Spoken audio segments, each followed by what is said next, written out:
To promote my new flower shop, I had one place print my business cards, another print my brochures, and a third, my signs. Now my roses aren't red, my violets aren't blue, my geraniums look dead, and I don't know what to do. Staples can help your business stand out with signs, banners, and brochures that are a true reflection of your company. And now at Staples, spend $50 or more on print and marketing services and get $5 off your next in-store purchase. Now my business is blossoming, and I'm spending less green. Exclusions apply. In-store only. Ends 6/23/18. Blog Talk Radio. Hey everybody, it's your girl Sunny D. Welcome to tonight's show. Clint, you want to say hi?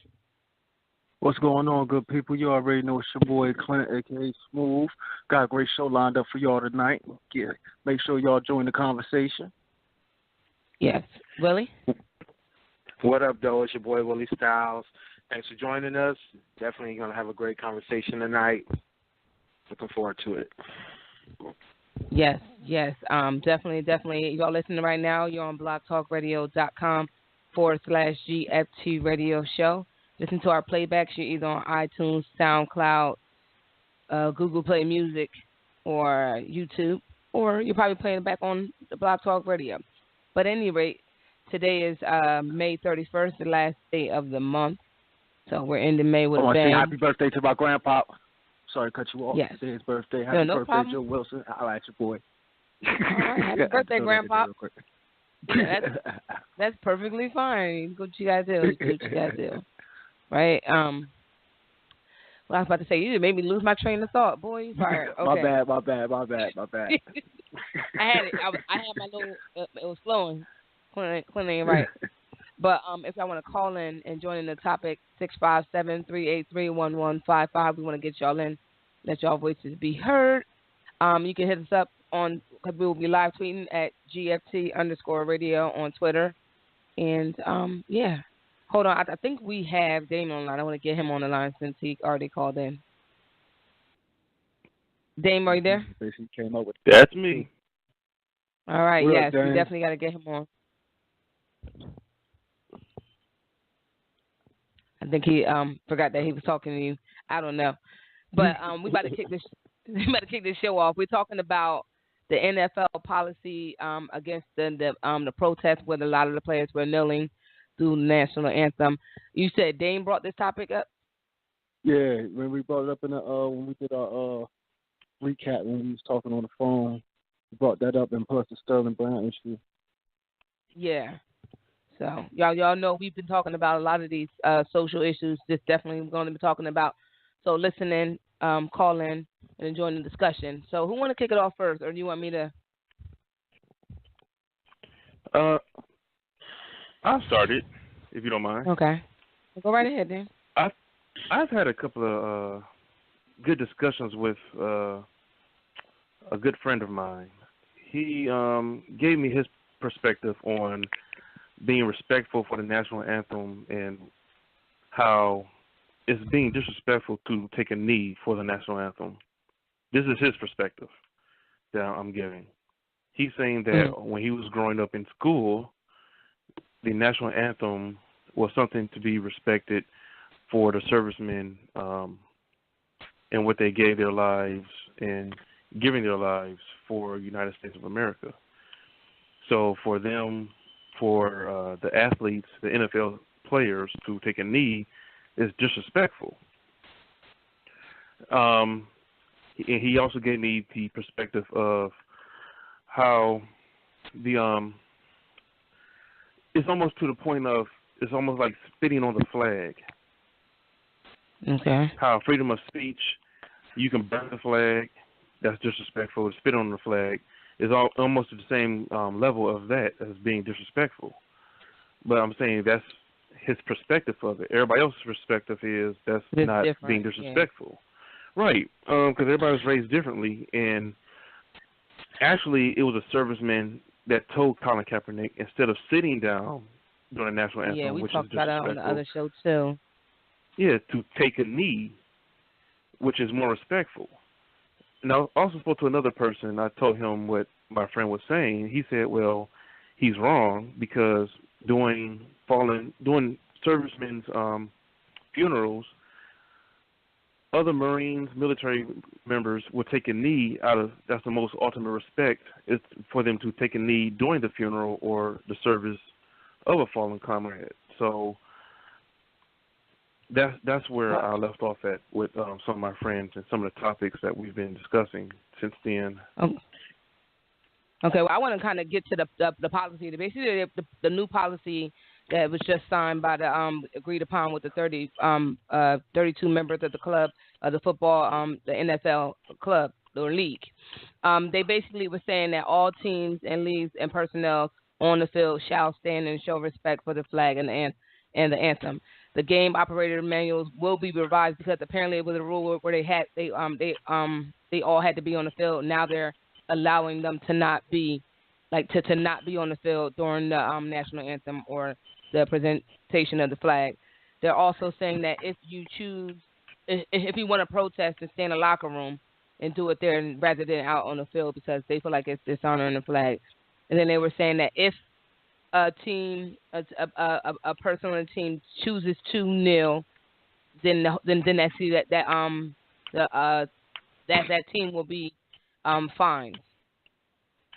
It says each club may develop its own work rules consistent with the above principles regarding this personnel who do not stand or show respect for the flag and the anthem, and the commissioner will impose appropriate discipline on league personnel who do not stand and show respect to the national flag. But I want to say this because I have a lot of friends that are in the military. Like, have my best friends in the military, my uncles in the military, our former co-host Jay Rowe is in the military. I got so many military people around me. None of those military people thought that what these people were doing was disrespect or dishonoring them. And so, here's the thing about that. First off, because we got a lot to peel back here as far as the national anthem and the football and the NFL. First of all, there was before 2009, they wasn't even required to be on the field for the national anthem.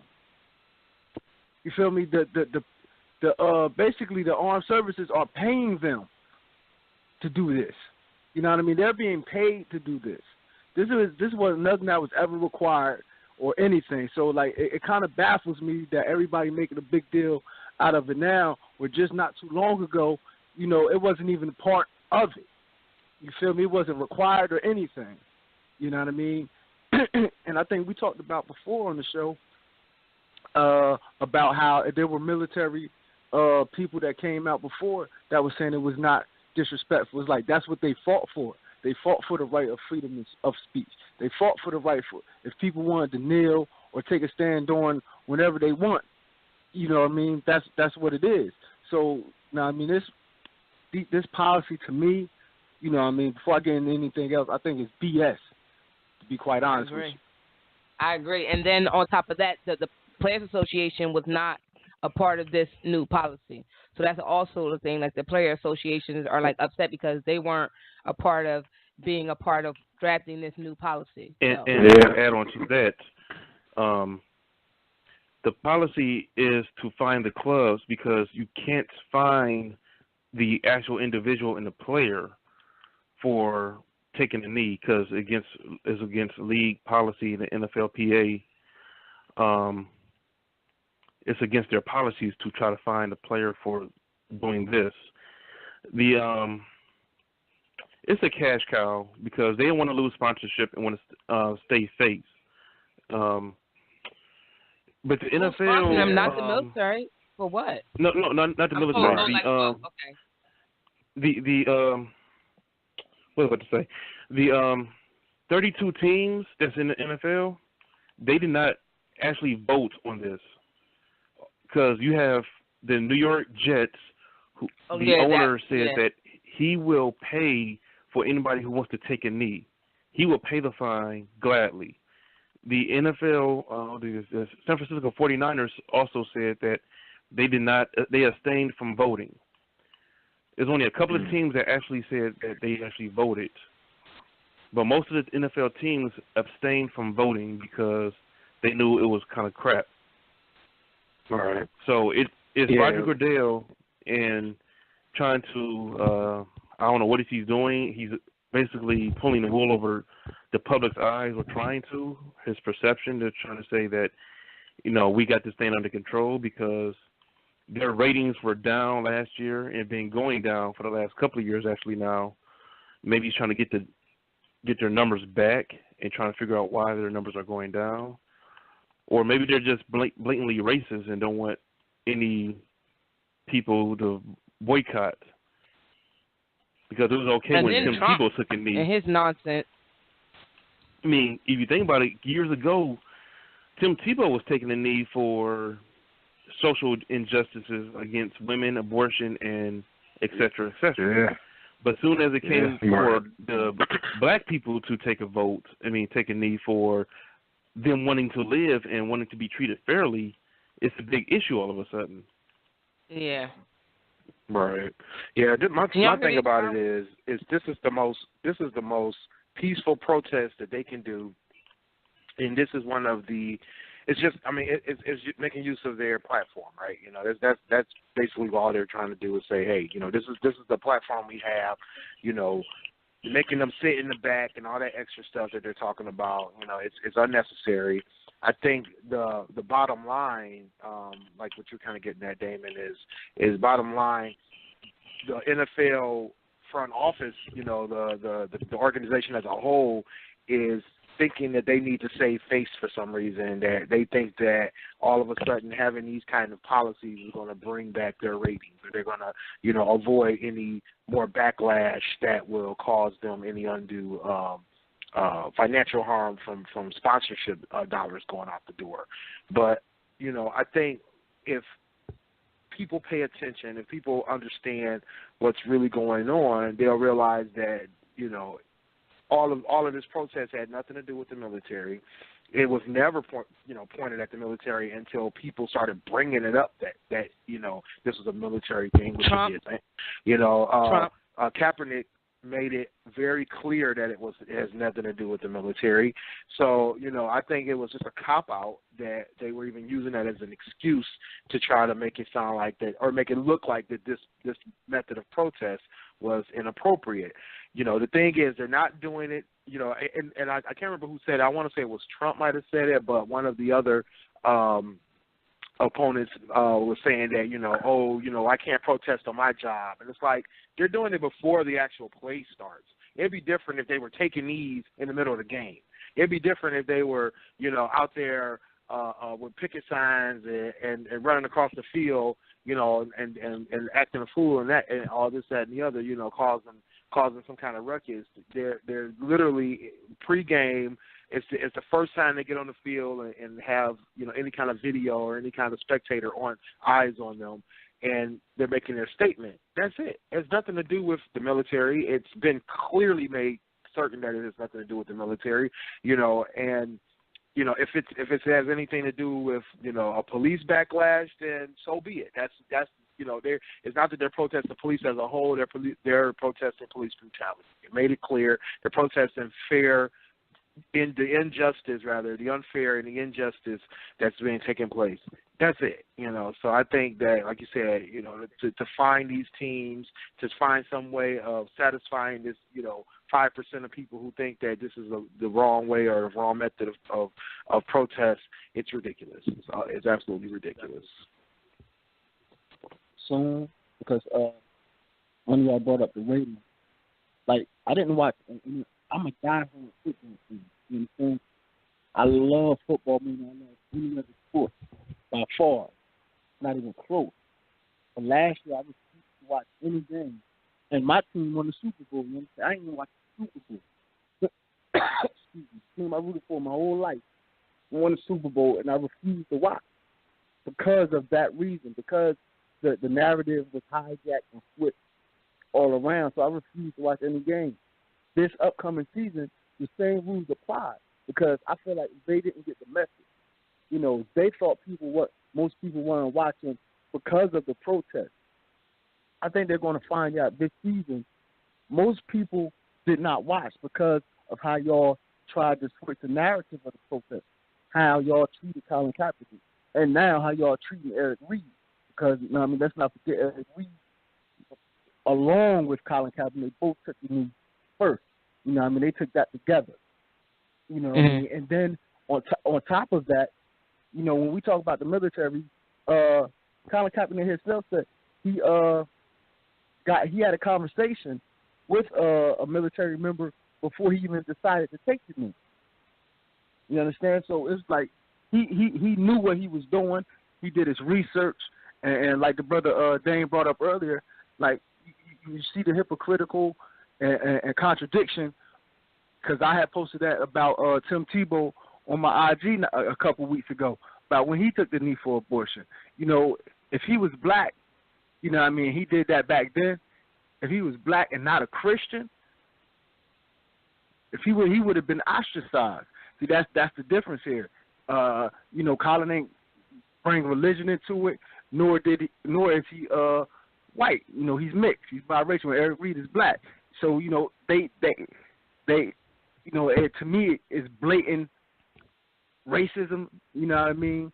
And you know, I think they just had the court case where for Kaepernick about collusion, about all the owners, and it's coming out that Jerry Jones had a conversation with the president, President Cheeto, like the brother Willie liked to call him, that he basically used that narrative, you know, to try to rally his voters because he had all this negative stuff going around about him. So he tried to use the protest during the NFL and the fact that he tried to become an owner at one point. He was been trying to become an owner for over 20 years, and they have denied him. So he actually has a real vendetta against the NFL.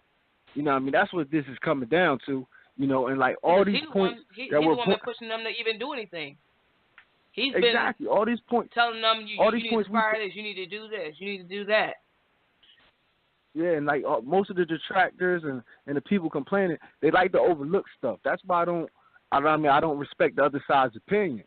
You know what I mean? Because we just made all these points and they just try to deny them. The fact that the players wasn't even required or the teams themselves wasn't even required to be on the field during the national anthem before the league started getting paid.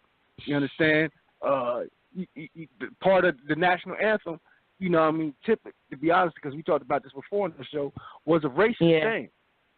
You know what I mean? It was racist through the lyrics. They had to cut most of the lyrics out because it was racist when it was first written. So, you know what I mean, the national anthem really wasn't about, you know what I mean, this old patriotic, kumbaya, we are Americans. It was more for white people. You know what I mean? Let's be honest. It was more for white people. It had nothing to do with blacks. You know, so that's even more reason for me to protest. You know what I mean? During that time. You know what I mean? So, like, I think it's bullshit to try to pull the military into it. To try to say we try to disrespect them. You know what I mean? I had an uncle die in the military. You know what I mean? Terry Hemingway. You feel me? Died during the during the Afghan-Iraq war. So, like, you know, it to me is not disrespecting him at all. I don't believe it's disrespect. I believe that's what he died for. Exactly. I mean, that's the main thing is that there's been clear that that you know most military people, besides some you know very few that I've seen that spoke out in opposition, but you know for the most part, most of them have said that they did not fight in wars and risk their lives for this right to be taken away from people. It's utterly ridiculous. Now the same detractors that claiming foul and being disrespectful, you know, what the NFL players are doing during the national anthem is disrespectful. Let's take it a step further. The people in the crowd, when they play the national anthem, you can say they're being disrespectful. Why? Because, let's go get this beer and pretzels before the game starts. And people who, you know, it's like a whole bunch of detractors who are just be outraged at this point because you're getting the beer, you're not staying in attention for the national anthem, and you're supposed to be respectful for the flag, right? Well, why are you hooting and hollering when it gets toward the end of the national anthem? You're whistling and cheering. You're supposed to stand still, You're not supposed to have any clothing or articles used as a flag. It's like a whole bunch of hypocrisy. They just don't want to hear because it's coming from people of color, and they want us to stay in our place and stay quiet about the injustices that's going on in the black community. They just want it to go away. They don't want to hear it on the news. They don't want to see it, in the papers, on TV, the internet. They just want it to go away so they can go about their lives and not worry about black lives. Exactly. It's always a problem when black people speak up about any injustice towards us. People get offended for whatever reason, and I think it really shows their true colors. In my opinion, somebody get offended for somebody speaking up against injustices towards them. And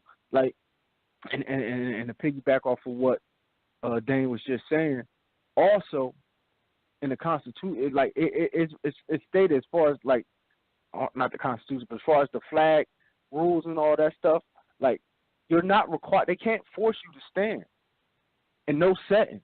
You know what I mean? And even in school where they tell you to stand and salute the flag, you don't have to do that. The only people that's really actually illegal. Required to recruit. Oh, go ahead. Yeah, no, I'm just saying it's actually illegal for them to make you or you know what I mean, to try to force you to stand and salute the flag, to recite the national anthem or recite the the Pledge of Allegiance, all of that. You feel me? That's illegal. You know what I mean? They can't force you to do that. They actually stopped doing that in school anyway, the Pledge of Allegiance, and then on top of that, the only people that's required the flag is people in the military. Right. Exactly. That's the only people that's required to do so, and probably the president, and probably the president shit. But other than that, nobody else is required to do it. You do it because you feel like you want to be respectful. You choose. That's your choosing. I just feel like it's sad because at this point you're basically what if the teams are split where some people feel like it's disrespectful, some people feel like they're protesting for these injustices and they're rightfully so. Okay, so if this person is choosing to still kneel on the outside, so you're going to be finding these teams. How much are you finding them? And how many times would you find a team before what's the next step? What's going to be because they didn't really if you look at the policy, it doesn't really. I mean, it just says that it's talking about the seasons like that, whatever, and it's telling about disrespect and blah blah blah and all this other stuff, but it doesn't really go on to say what's the end result if after so many fines, what's going to happen? Are you going to try to fire these guys? What's going to happen? Because you realize that some people will still rebel and do it. They really can't do anything. Because of NFLPA rules and guidelines, they really can't do anything to the player. That's why they try to go after the club so they can try to press the issue of being respectful during the national anthem. That's what I'm saying. That's what I'm saying. So if you got so-and-so that's still deciding to go out on that field and protest the way they've been doing it, and they keep doing it, right? No, they can't do anything. But what if after so many times the club owner is upset and tries to, try to either suspend the player? I mean, I don't know. So you're saying at that point they can't do anything. The person just going to keep doing what they want to do, and it's not going to be no more reprimand because now you still got Trump. All they could do is fine the team. They can't suspend it. No. Yeah. But then you see what happened though, because Trump is the reason why and other people, I'm sure.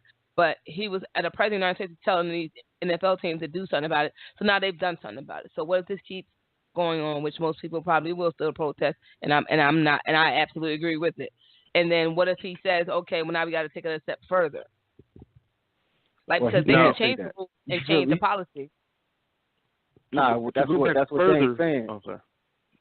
No, I was just piggyback what you're saying about the Players Association. They can't suspend the player. You know what I mean? It's in the rules and their contract. So I guess the worst they can do is just raise the fines. You know what I mean? Outside of that, there's really nothing they can do.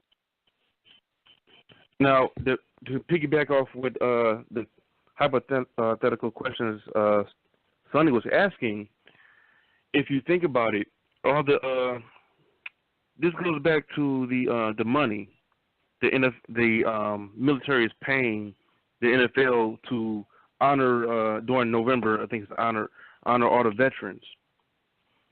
All the fines and all the clubs are combined for 7 years. I think the NFL is going to donate allocated funds from breast cancer awareness and the military funds for social injustice. This is going on for 7 years. So do you mean to tell me that for 7 years, after 7 years, what's going to happen to that fund? And why is it being allocated from breast cancer awareness? Why can't it just be new funds going on? That's why this is like a punch in the gut and is a farce, because they can easily just allocate new funds, but they want it to come from something that is not going to come out there too much. You know what I'm saying? Because I think for a couple of $1,000s from each club that brings in billions of dollars, you're going to say donate to a certain social injustice to try to appease a couple of black people that's in the NFL. This is the hypocrisy of the NFL. It's getting ridiculous. And they were saying not even just the NFL. They were saying the NBA has a policy where the players have to be out for the anthem or stand. Yeah, it was always like that. My only thing is that bottom line, they're digging a hole for themselves. They're digging a hole for themselves where all this, like you said, pulling wool over people's eyes, all this deflecting, all this distraction. People are going to see right through it, and it's just going to make the protests even bigger, And I mean, and really, at this point, I don't have any respect for the organization, and I don't have any respect for anybody who even that they're doing this or that they're instituting this policy. So I think it's bottom line that they need to realize that they're digging a hole for themselves, and there's this little ratings pain that they're feeling. It's just going to continue. Is it going to get bigger or worse? I don't know. Because I know a lot of people said that they backtracked last year when the protest was going on. I can see some situations and some games come up that people are going to be trying to see, and I'm sure NFL is smart. They know they're going to have to stack these games, make these games look even more exciting. All that whatever they can do to try to get people to watch.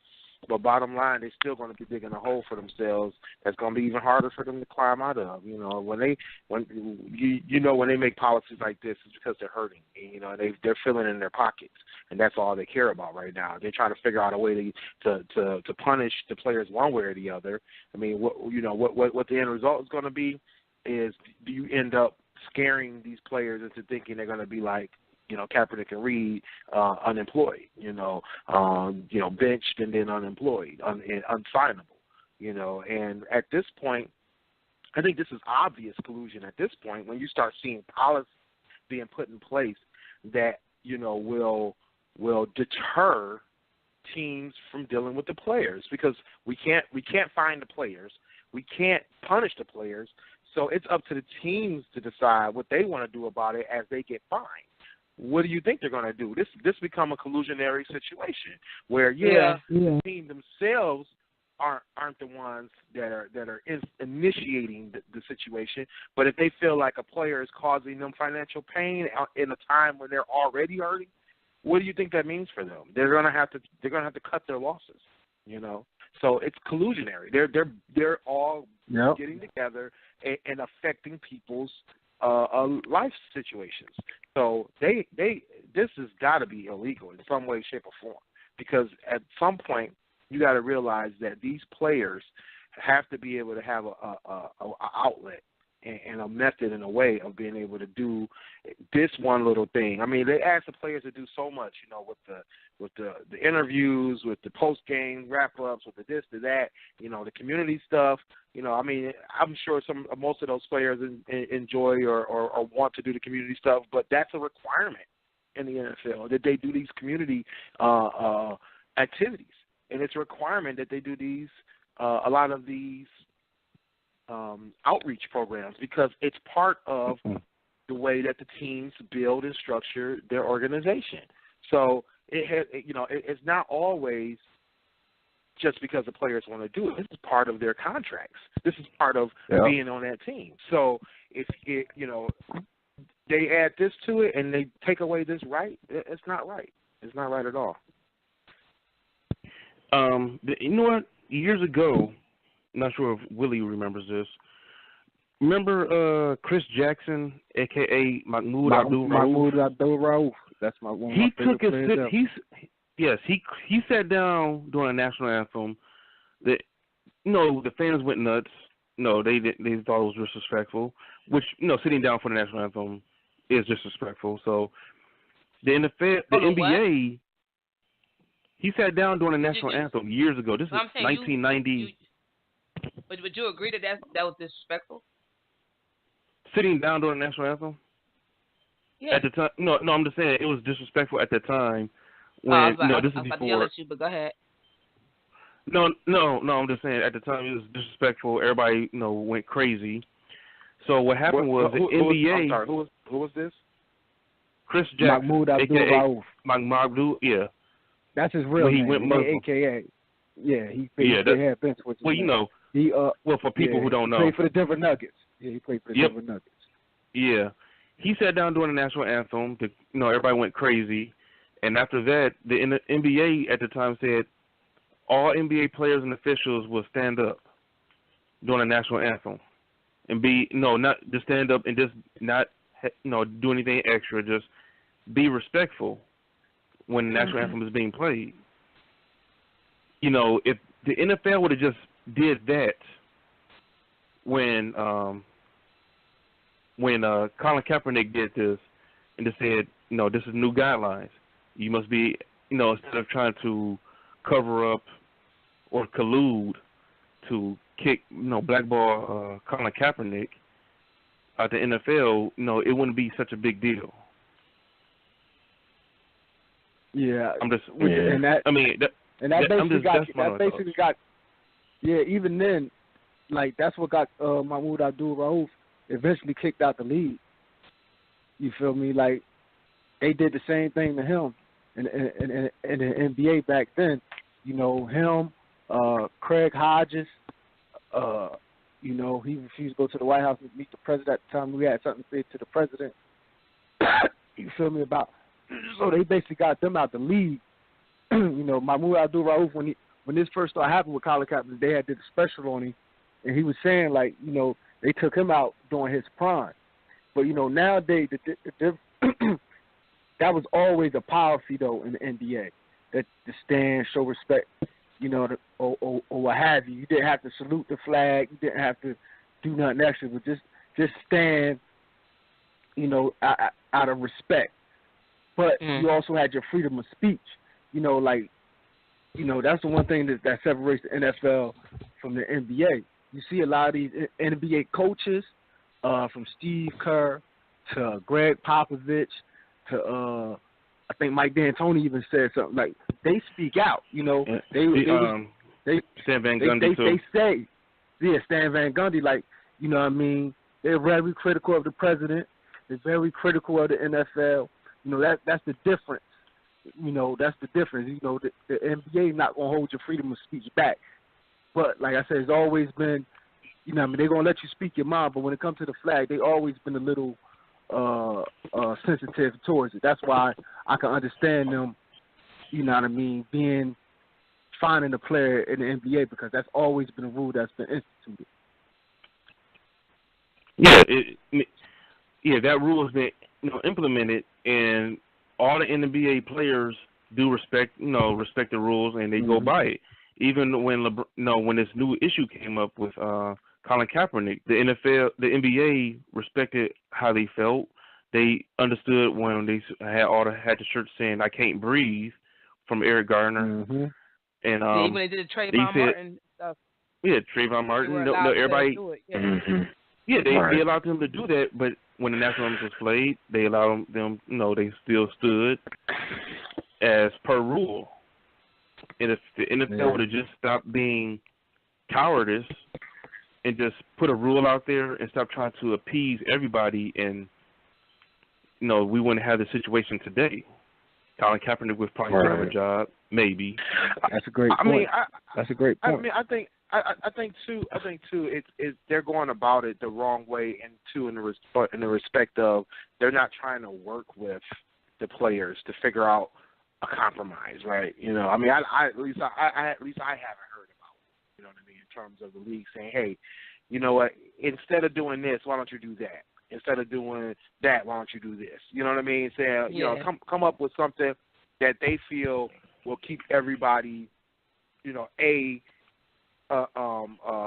them from having this big uproar of the backlash and all that other stuff, but also give the players a voice. They're essentially saying you just can't have a voice.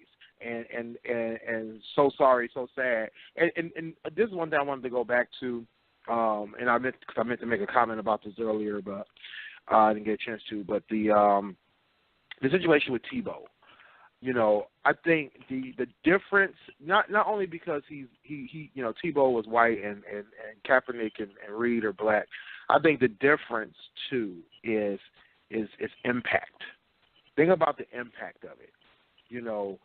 The mass majority, you know who I'm talking about, they recognize and understand abuse, domestic abuse. They understand abortion, the conflict with the abortion situation. They understand, and they have passions and fears and other things about these kind of things, right? Kaepernick and Reed are protesting something that the general public still has never acknowledged is even real. They haven't acknowledged that this is a problem. They haven't acknowledged that this injustice exists. So the difference there is that you have somebody who's protesting something that nobody believes in. Because if I went out there and if they went out there and protested that the earth is flat versus being round, we'd all think they crazy, right? We'd all be like, we got science, we got this, we got that. We know the earth is round. Y'all crazy.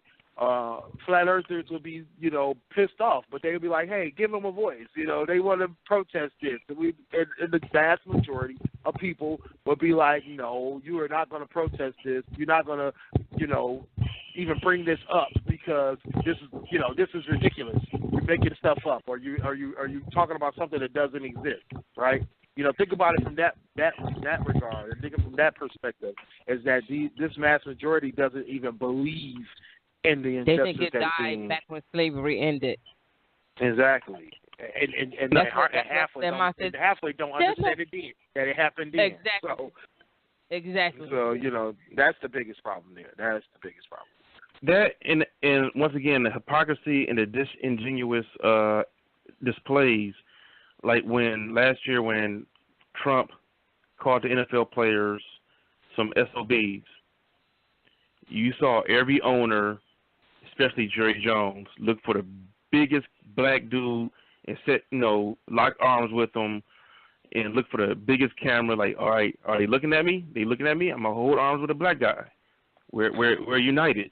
He went out before the national anthem was played, took a knee, got back up, went back to the sideline. Why? Mm-hmm. Just to show they're unified against what President Trump said, but at the same time they still stood for the national anthem being played, locking arms.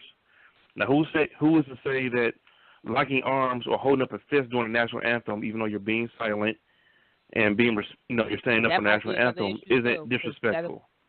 It will probably be. Well, I don't think it will be disrespectful, but I think that they will feel some kind of way about it, because if you tell people they can't kneel and they choose to do that, like it's okay. So you're saying, okay, we can't kneel on the floor, we got to be on the field.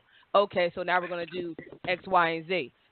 At that point, if you're going to find a problem, they're going to find an issue with that as well. So it doesn't matter. Right. Like at this point, it doesn't matter what they do. Yeah, but it's going to be an issue. Disingenuous. Yeah, and I was about to say, I think that would have been a good compromise. I mean, I think any different thing that you can do to kind of bring the awareness, I think is helpful. You know, the kneel is, in my opinion, is fine. It's appropriate. It's nothing wrong with it. You know, from that regard, the fact that they're doing it as a protest, I don't see any problem with it. But if the NFL could have came to the players and said, you know what, how about you lock arms, turn your back, and, you know, face the other way. Face the same way that the singer's facing, or whatever, you know what I mean? And call it that, and call it a protest. I would have been fine with that. Like, do something to stand out and say, this is what we're doing. You know, wear certain shirts. Wear, you know, everybody has to. It's going to be a problem. No, come out with the hoodie. Whatever you want to do, you know, not whatever you want to do. You know what I mean? Like, however they want to make a compromise, they should have came with a compromise. That's all. I think bottom line, that's the problem. That they didn't. They don't want. They don't want to compromise. They want the bottom dollar. Yeah, they just turn tail and run towards the Trumps and the nationalists and all them other people. Yeah, that's why old, it rich white people. Matter what they do. It doesn't matter. These are old, rich white people who are set in their ways, who are grown up in the Jim Crow era, who just want their black people to sit down, be quiet, and not be seen or heard. But it's not even just old white people. You got that girl, what's her name, Tommy, whatever hell. Tommy Lauren. No, we're having a nice discussion. Let's not bring her up. No, yeah, don't nobody care about her. You have a lot of, no, but I'm saying, but it's a lot of people that's young like her that agree and are like I can count, like, you know how many times I'm at work, like at work, and people have conversations that doesn't like, and when you like, you know, when you hear their conversation and they're trying to justify a white person doing something, like, matter of fact, just the other day we were talking about the Starbucks thing and talking about the closing down of Starbucks. My coworker was like, "Oh yeah, they're closing down Starbucks," and blah blah blah. But why? Oh, but and then the justification was, well, you know, the thing that happened at Starbucks with the black guys getting the cops called, blah, blah. But did they buy anything? Like, you're trying to rationalize it.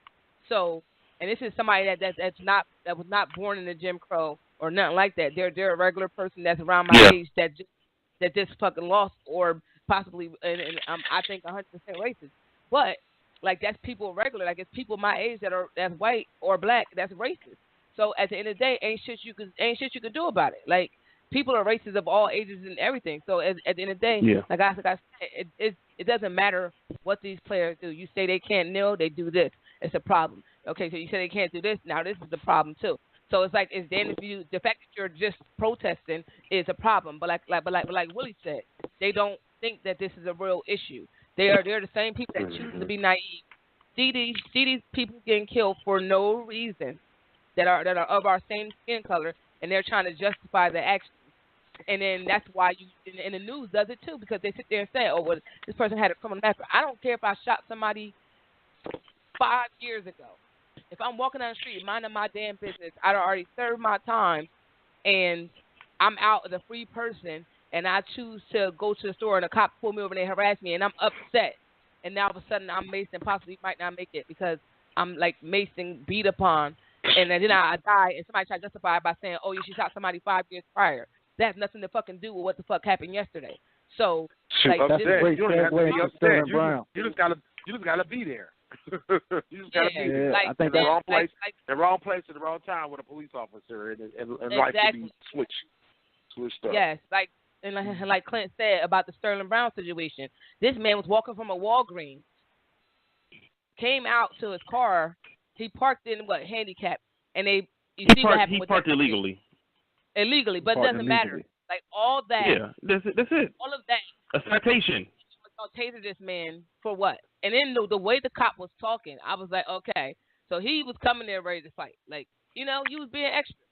Like, at the end of the day, like we said this on plenty of shows before when it was issues like this. You don't like that with the one guy that was pumping the gas, minding his business. He pumping his gas. The cop asked him to show license registration. He reached for it, and all of a sudden he shot and killed because you thought he was grabbing the gun when you just told this man to give you a license registration, and he going in the glove department getting it. Like, so at this point, it's something wrong.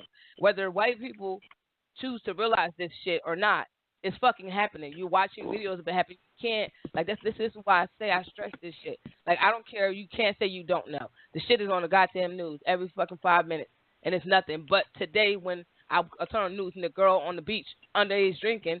She fighting with a cop. Oh my God, that's crazy. What happened? Why did they do that to her? What about this black man that was doing what the cop said and still got shot and killed? Right, exactly. Like, I need y'all to understand that you mad about her underage.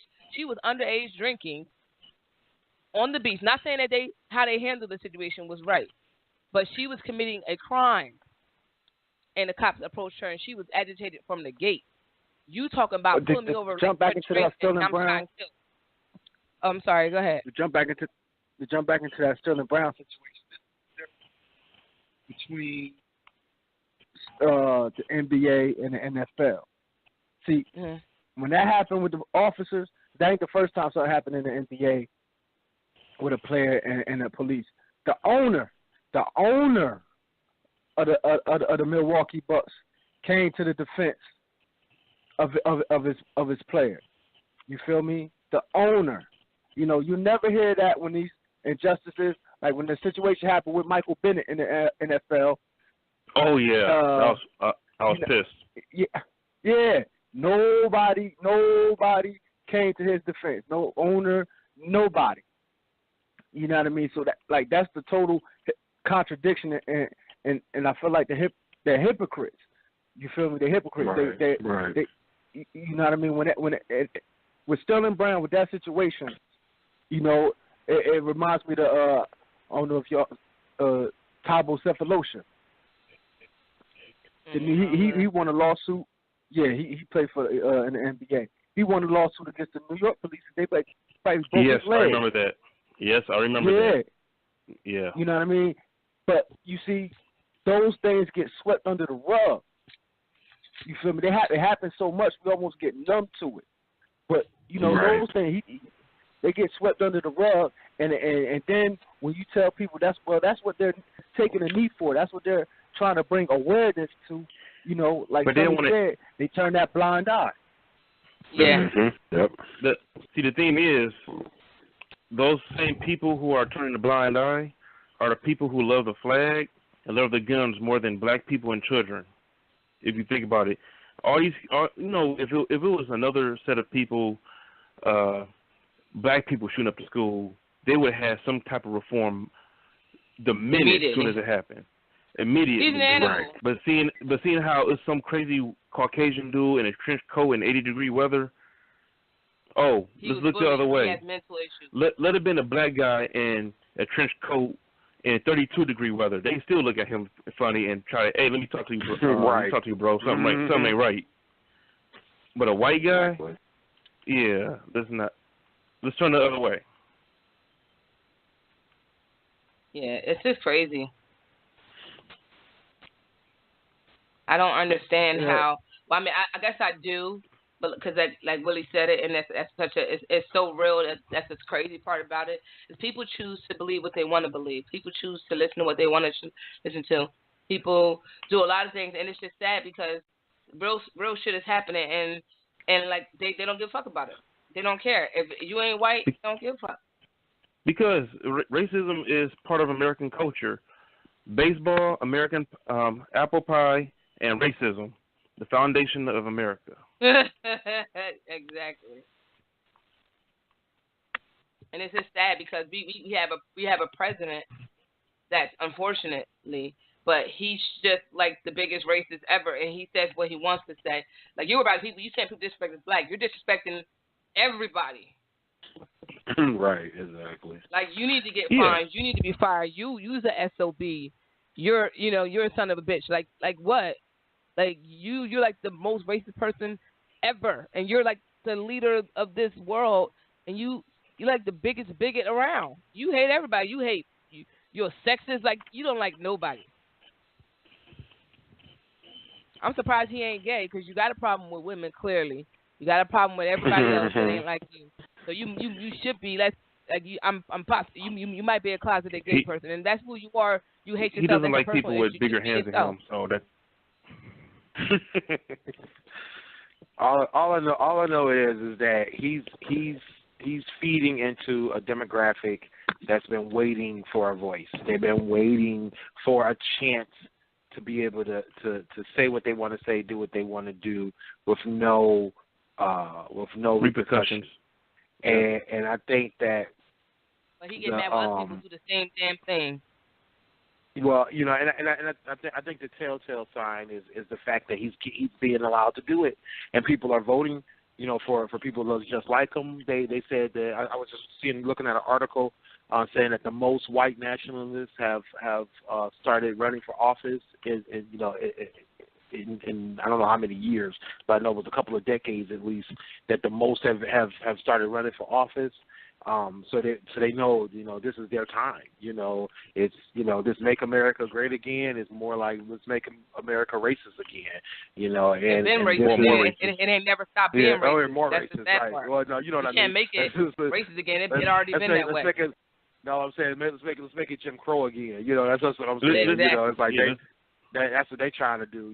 And I think that people are turning that blind eye and they're allowing this because they don't want to, they don't want it to be or they don't not that they like it like this, but they do. You know what I mean? It's like when you're comfortable.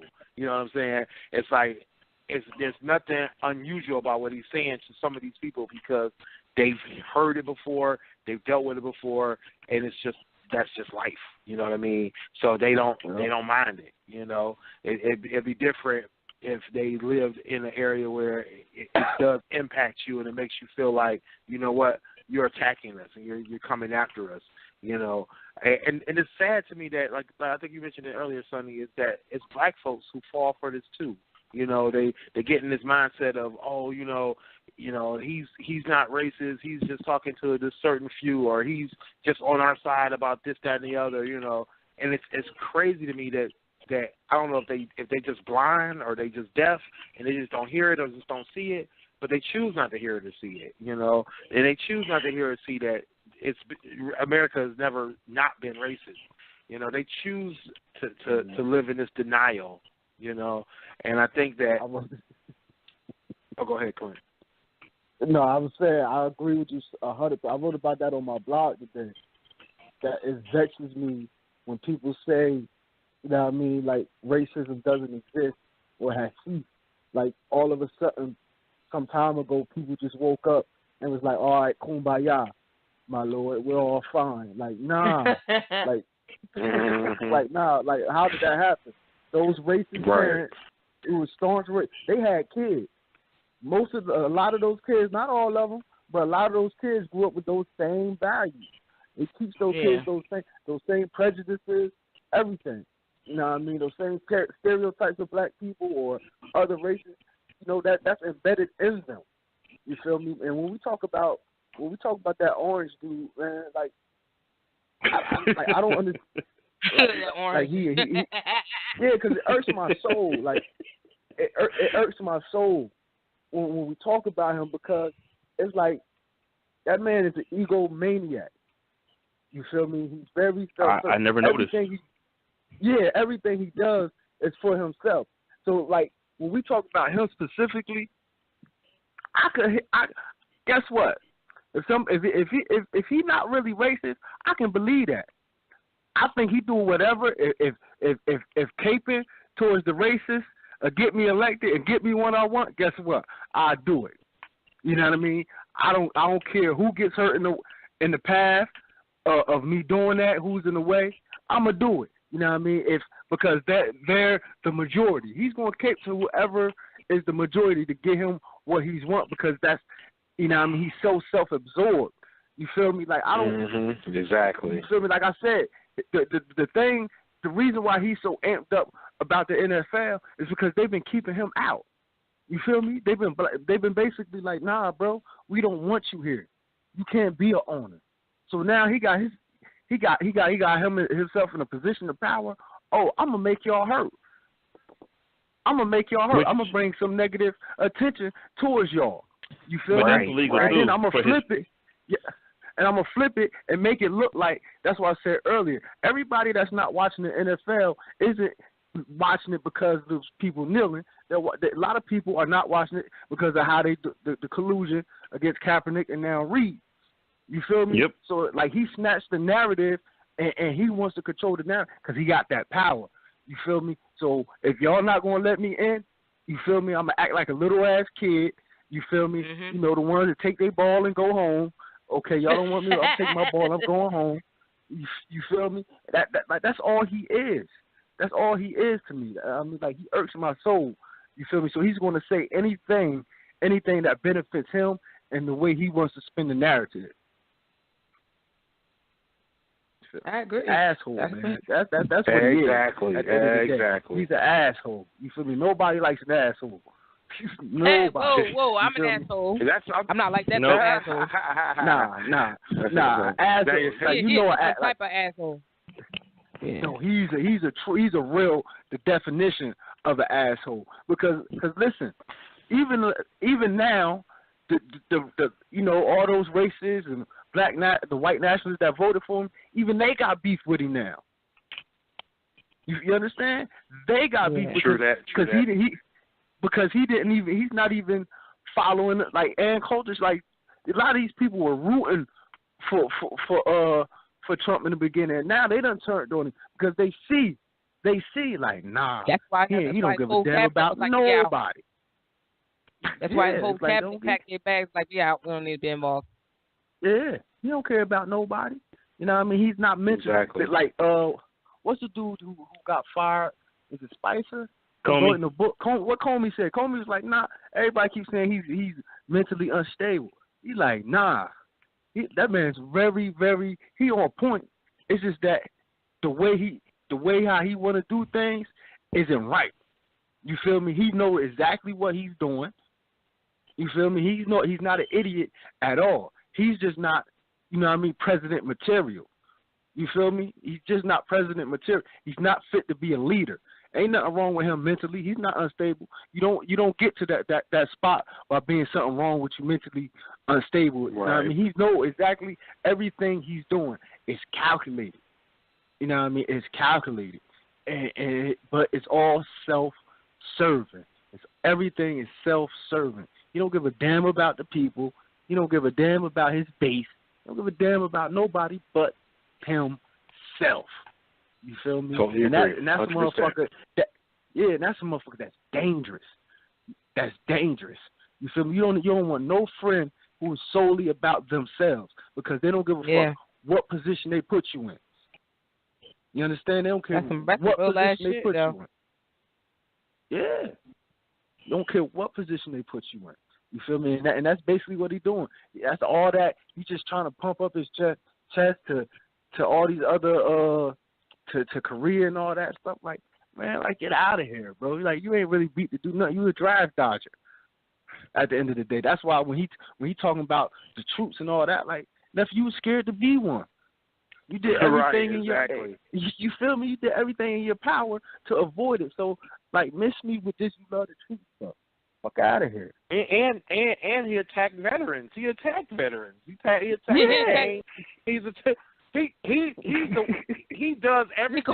That nigga was a prisoner of war. He ain't nobody. He literally goes against everything he claims he's for. He doesn't care. He really just doesn't care. He's like, I mean, he's so serious. I think he's borderline. I think he's borderline crazy. I think he is. But crazy not in the way of he don't know. Not crazy in a way that he doesn't know what he's doing. He's just crazy because he don't care. He do whatever he wants. Literally does whatever he wants, says whatever he wants, does whatever he wants, with no regard and no respect for anybody or anything. He doesn't really. I mean, he literally does. Sociopath, ain't that what they call him? A sociopath? Yeah, that's I think that's the correct term. He's a narcissist. Narcissist. Mm-hmm. Yep.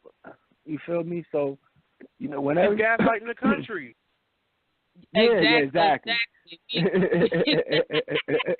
Exactly. That's the best way to put it. Gaslighting the country.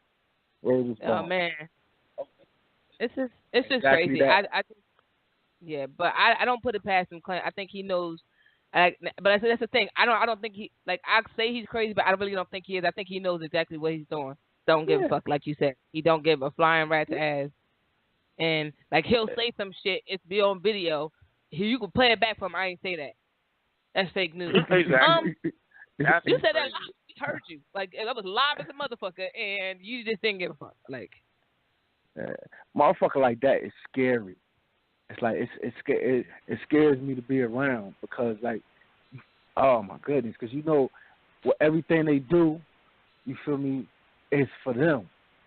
You feel me? Like that's a weird person to be around because they will put you and everybody else in a fucked up position. You feel me? Like I wouldn't be surprised. You mean like a country? yeah. Like before, you know what I mean? Like, you know, everybody, y'all know, George W. Bush to me was motherfucking worse. You feel me? I still don't think. I mean, he was the same way.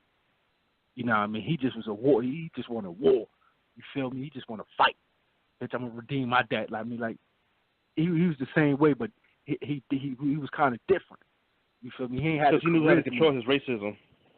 He didn't let it out. He didn't have the charisma of. I mean, you got to get Trump. Trump got that charisma about him. That's why he attracted all them white folks.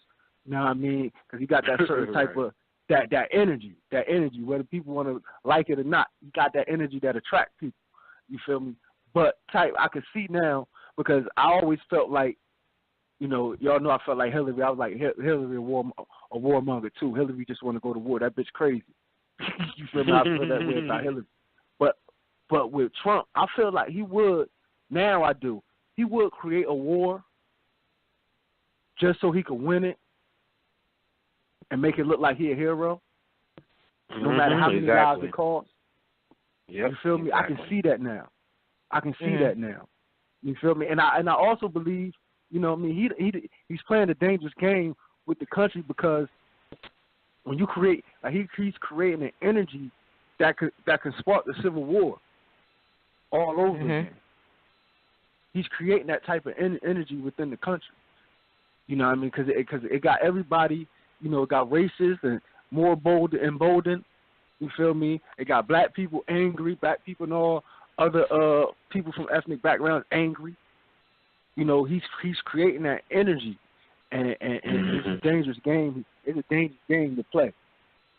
Like, it's a very dangerous. But he don't play, care. My thing is, we talking about a man that can die any day. You know, he doesn't care because he don't have to. He can't die because remember he's the healthiest man alive.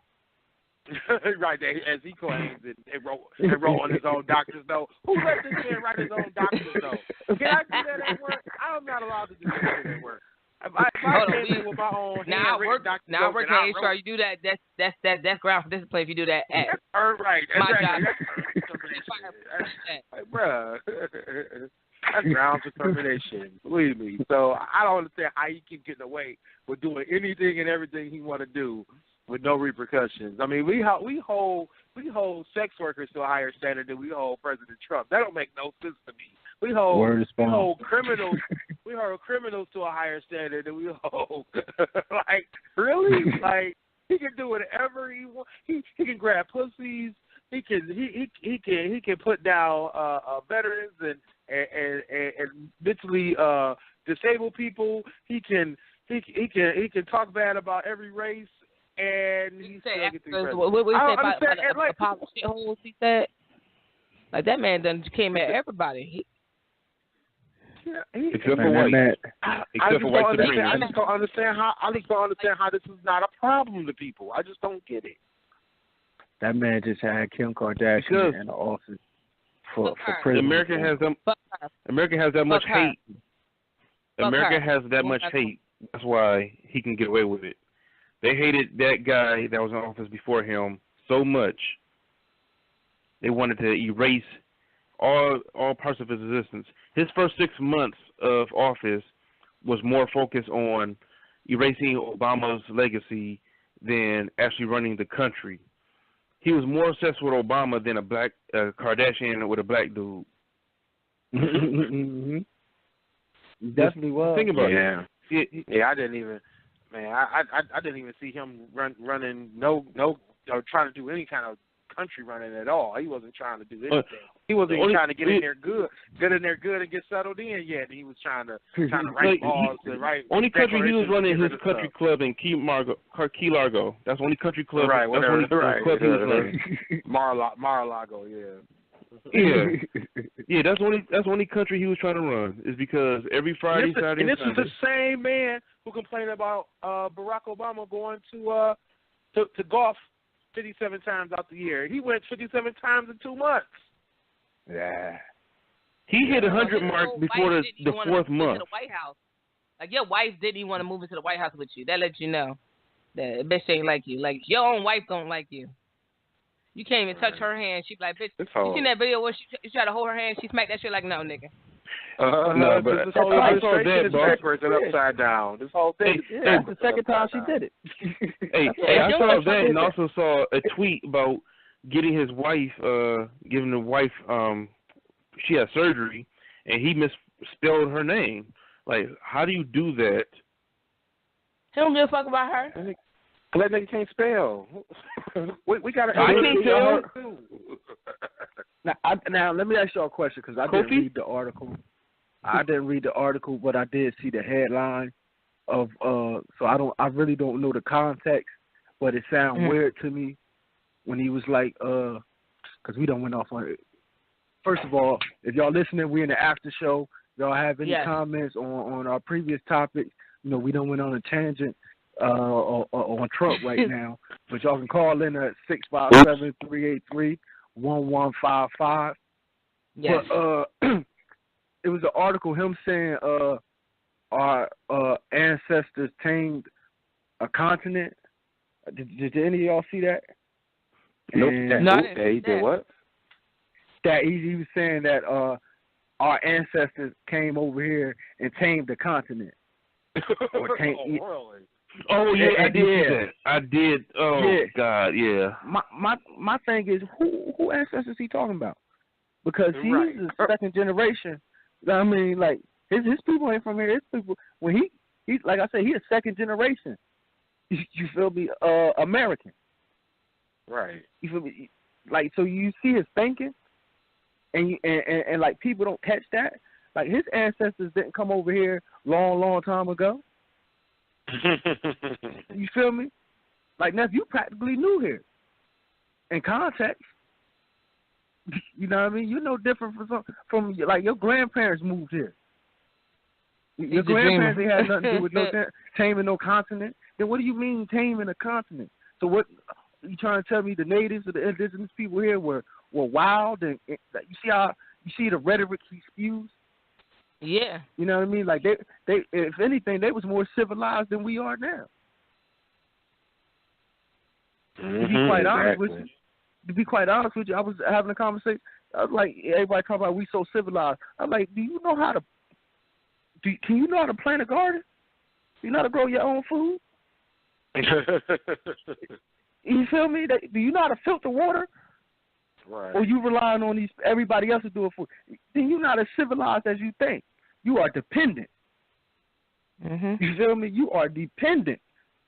You feel me? That's what they got us. If anything, you are a slave to the system. You are not as civilized. We are not as civilized as we as a people as we think we are, because we can't even really do for ourselves. Right. You understand? So like, I don't understand like what he meant by that comment. Like I said, I didn't read the article, but it sounded weird. That's when I'm really like, yo, this motherfucker's loose. Yeah, I mean, exactly. And it just goes back to the whole problem that Commander Cheeto will say and do whatever he wants to try to make himself look good, to try to spark up some people, get them all hyped up, you know, trying to rile these people up. And don't literally no fact checking involved, no facts behind his statements, no realness behind his ways and actions. And he just does things just to do them, just to get people going. You know, he done hyped somebody up with that statement. He done got somebody riled up with that statement. You know, the people that got some common sense ain't feeling it, but all the people who don't, who don't know their left foot from their right, they all for it because they think it's true. Everything he say, they think is true. You know, and I think a lot of times people will just, take that information for granted, whatever he's spewing out, You know, and I'm really happy to see and hear about these companies and these websites that are doing these fact checks. You know, it definitely makes my job a lot easier to be able to go, look, right here, here's your proof right here that he's full of shit. You know, well, in Trump's world, I'm sorry, I was about to say in Trump's world, everything he says is fact. So you won't need a fact checker for that. But the thing is that it's sad that you got a person who's supposed to be president that just lies and if he ain't lying, he just spewing out a bunch of information that makes no sense and just to be talking. I mean, basically that's all he does. He just says stuff just to be talking, And I mean, it's obvious too a lot of times because anytime he don't have a speech pre-written for him, which he apparently doesn't like to have done, he just spews out just words. I mean, literally just random words. I mean, it was some interview or some statement he was making, and there was a video going around. I don't think the video was more than about 12 or 15 seconds. And whatever he was trying to say, I thought that man was having a stroke. I literally thought he was having a stroke. I was like, he's stroking up. Because everything he said made no sense. He was talking, I mean, literally outside of his neck. And I'm like, this is supposed to be the leader of the free world? Like, what? What in the world is going on? I don't know. Something's wrong with this picture. Yeah, Trump going to do the hell Trump want to do. He going to say whatever the hell he want to say. And that's going to be the end of that. And the more that these people soak this shit up, he's going to just keep doing whatever he's doing there. You notice he ain't said, like, and it's funny that I said the gay thing, that I think he might be secretly gay, is because they saying that it was some type of rumor or some type of thing saying that he had touched RuPaul inappropriately. He probably tried to grab RuPaul by the pussy. It got sadly mistaken. That man crazy. See, what happened was the black caucus told him it was good. What? Hey, yo, before we end this show, can I ask y'all something? Yeah. What's that? It's really directed to Willie. What about the life of Adidon, my brother? The life of who? Adidon. Because when that Duffy freestyle dropped, you was a little excited. I haven't heard that. You haven't heard? You ain't heard Pusha reply? Oh, no, God. I just found out about it. I've been seeing the tweets about it. So Clint's talking about the back and forth between Drake and Pusha T. So I heard the first two songs. I heard the Infrared. I just called Inferno. Oh, Infrared. That's it. Yeah, thank you. Sorry about that. It's Infrared by Pusha T. Pusha T talks about Drake. I mean, like well, as soon as he starts going in on Drake, he's going in on Drake. So song was fire. Song wasn't deep, but it was fire. Drake comes back like 2 days later or like a day and a half later, blows up the internet, blows up the world. This song was, I mean, it was like, it's called Duppy Freestyle by Drake, and I literally swear, and mind you, Duppy is a Islander term for spirit or ghost, and so Pusha was talking about how Drake got got the Ghost Rider and all this stuff. So Drake comes back with the Ghost Freestyle, and goes in about that's all right. I got Quentin over here. That's fine for a couple of verses. He then goes in on Pusha. Then goes in on Kanye West. That was crazy. Talking about how he let Kanye West make beats and everything. So he basically said he was ghostwriting beats for Kanye West. That was crazy. That was bananas. Which everybody Drake? knows that produced. Yeah, Drake. Drake pretty much came out and said that he ghost produced songs and tracks for Kanye West. So even named one of the songs. I can't think of the name of it right this second, but he even named one of the songs. So then this afternoon or this evening, I find a clip from it's called Life of Adidon. Okay, so I guess Pusha T goes, TMZ route. And, like, drags Drake about an illegitimate child, the fact that he's a deadbeat dad like his own father, goes in about. I'm like, wow, like this is. Trevor Noah was talking about that too. He names Drake in the song, so you know how usually it's subliminal. He goes in and names Drake in the song, talks about his daddy. So it's on. It's on and popping. I'm excited because you know, once again, this is what hip hop needed, and this time I feel like Drake is got a good competitor. You know what I mean? I mean, not that Meek Mill wasn't a good competitor, but he got the he also got he had to explain him being in blackface because that like it was the whole rollout with Pusha T. He rolled out Life of Adidon with a picture of Drake and black. Drake had to release a statement today to try to, you know what I mean, explain it away. It's like whoever had in a rap battle had to release a press statement. You feel me, to explain? You feel me, like that's crazy, like that, like no, that but did is you a see whole the Trevor different. Noah thing? But you know, nah. I didn't know.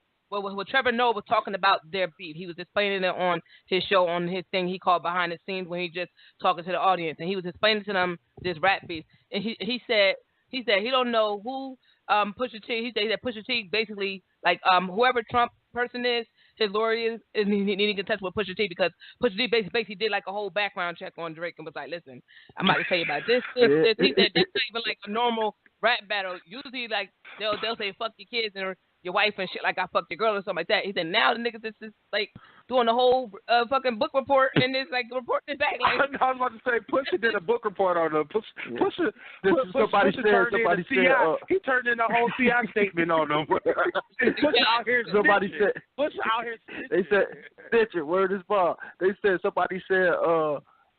Drake came with rap punchlines and Pusha came with investigative journalism. Yes. You feel me? Like yes. And that's why Trevor Noah was like whoever Trump, I forget who the vice person is that always like trying to help Trump. He said he need to call a fucking Pusha T to help him investigate against all his enemies because that nigga did a whole fucking what's it called?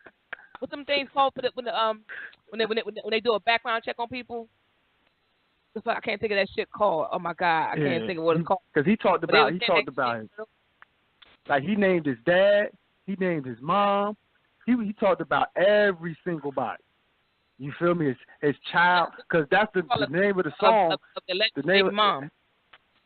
Yeah, the name of the song is like we said, Life of Adidon, is because his son name is Adonis, and he was going to release who his child was or show up on his press release for Adidas. You feel me? So Pusha like, are you serious? So Pusha like, this how you gonna let the world know you got a child on your Adidas press run? You feel me? He got highly like a lot of people say, like Willie was saying, that Duppy freestyle to me, it was nice. It was I wanted him to be a little bit more aggressive because I already felt how Pusha was gonna come. Like we said, this ain't me. You know what I mean? Pusha was gonna come. I knew Pusha had dirt on him, so I wanted Drake to be a little more aggressive. Lyrically, he was A1. He was on point. You feel me? But I guarantee you, he had no idea of that angle that Pusha was coming with. See, and this is the thing, and that's the reason why I don't think he came so aggressive, because we know Drake can come aggressive. I felt like he came. I felt like he came aggressive enough though, because from what Pusha did in his song, the song was not only about Drake, right? Pusha was touching on a few different subjects, so I felt like Drake did just the right amount of aggression and the right amount of face. He saved the right amount of face in that song. I think he came really. I think he did really well, like you said, lyrically, because this was also the first initial response Drake has ever had that's ever come off so well. They all like his one against the one against Meek. His first one was terrible. the one against charged up. The one against I think he only did one against what's my man named Common. He only did one against Common. That was terrible. So he's definitely learned and grew in this rap battle game. I just think that, like you said, he wasn't anticipating or expecting Pusha T to come so hard on the response. On top of the fact that I think that he also underestimated Pusha because technically Infrared is a response to Drake. So there's another track out there. I just read about it too. I wish my memory is better. Drake Two had birds a song and one about stone. 2 years ago. 2 birds and one stone. He drops this track, and I believe he didn't name drop Pusha, but he made it very obvious he was talking about Pusha T because I think he did a double entendre against the group, against the clip. So he was like the response was 2 years in the coming, right? So I think he really underestimated Pusha's response ability to respond because I think he thought it was a one-off. I bet you he was. So hold on, but you mean to tell me this nigga came at you 2 years ago and you wait like you did investigative reporting for fucking 2 years and then came out with a song? He's been taking shots at Drake. He's been taking shots at Drake. Exactly. But he just ain't released the whole song. Yeah, exactly. This is also not Pusha's first technical response, but Pusha has only done minor bars against Drake. He's made and it's been very low key, small innuendos here and there, and that's how most of the bigger rappers do it. Where Pusha T is also not a big rapper. A lot of the songs that he's done that in, a lot of people haven't even heard these songs. I mean, there's people out there who don't even know who Pusha T is. We only know because we into the music like that. But the thing is that Pusha is Drake is on a different level than Pusha. But, for fans, this is awesome. This is like the best thing that's happened since Meek and Drake, you know what I'm saying? But better, you know what I mean? Because I think we expect more from Pusha, and Pusha is delivering. So I think this beef is gonna do great for Drake and for Pusha, especially for Pusha's publicity. I mean, he even came back on Twitter and said send the invoice because he knows this is about to make him money. He knows this is about to hype his name up. He needs this. He does. I don't think that Pusha's ever been washed up. I don't think he's ever really been unable to sell albums or have streams or whatever they're doing now to make money. He's definitely toured a lot. But I think that in order to become the type of artist that good music has been putting out in the last 5 years now, I think he needs this, because Big Sean was already on the up and coming before he went to Good, and once he got with Good, he was huge. Common was already a household name. 2 Chainz was already on the up and up, and then household name. So Pusha's like kind of like that last man that needs to just make his mark. This is going to be huge for him. He needs this. I'm just glad Drake is playing along. I'm just glad Drake is playing along. Yeah, I wonder if he's going to release another diss track because releasing a press statement about the, I was like, whoa, come on, Drake. Come on now. You feel me? Yeah, I haven't seen the press release, but as soon as we get off the phone, or a little bit later on, I got something else I got to do first when I get off the phone. But later on tonight, I'm gonna definitely listen to the song. I'm definitely be posting it to my blog, stylesradio.com. Make sure y'all check it out. So I can be in the know because I know this is not over. This is definitely not over. Nope. All right, give out your info. Well, y'all know where y'all can hit me up at on my blog site at kingstruth.com. Hit me on Instagram at kingstruth609, Snapchat at kingstruth, Twitter at eTrentonGroup. All right, this your boy Willie Styles. You can get at me at Willie Styles everywhere. Facebook, Twitter, Instagram, Willie.Styles on Snapchat, if Snapchat hasn't cut me off since I haven't been on it in like 3 weeks. But anyway, hit me up, stylesradio.com. You'll catch all the hottest rap beefs all on my page, or hit me up at askwilliestyles.com. Holla. Hey, what's the name still online? Yeah, this is Damon. Y'all can hit me up at all of their Instagram and Facebook and whatever accounts, and they'll just relate a message to me. True that. Terrible. Yeah. If somebody come in my DMs asking for Damon, I'm telling your wife. Wow. Snitching. I need a picture first before you dime me out. We out here snitching like Push. I need you to send me a picture before you dime me out. That's all I need. Doing book reports on people. This ain't Black History Month. Anywho, I am Sunny_D. Instagram, Snapchat, Twitter. Catch me on my blog, unreservedlyme.com. And go to our website, teespring.com/stores/GFT radio. I just caught me. I got like 3 shirts and a podcast bus shirt. But get our merchandise, rock it, post it, tell us know y'all love us. Hit us up on Facebook, like our Facebook page, GFT Radio, website, gftradioshow.com for all our other links. Thank you guys for listening tonight.